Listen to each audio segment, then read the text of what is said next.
Hello to all my friends out there. So I kind of had to make some stew or some tacos or something out of my 1/2 pound of turkey meat. So if you have like a small piece of meat, or say you're trying to save money, one of the best things you can do is make some kind of soup or some kind of stew. So I like the combination of beef or turkey with mushrooms, onions, and tomatoes. So I just used my dollar oil, and I fried the turkey meat in it, and I added the potatoes and the mushrooms. And so now I want to add the tomatoes. I usually stockpile stewed tomatoes.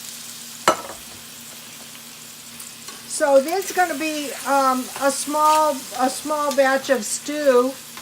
And what I'm going to do is I'm going to bake my stew, so I don't have to, attend to it really. I season my stew with some parsley, some pepper, some garlic, salt. I had frozen onions in the freezer.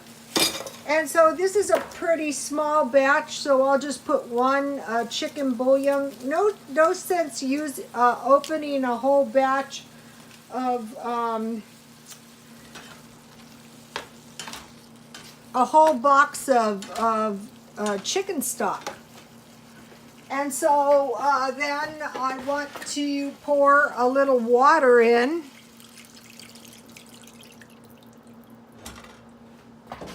And then what I'll do is I'll just bake this down.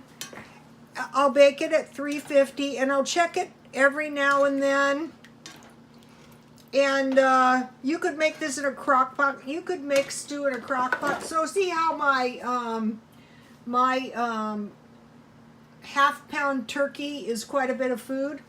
Okay, so this is, so one of the followers said they saved everything in the freezer. So this is Mr. Charles's stew. I saved that. It's been in the freezer since I had a little left.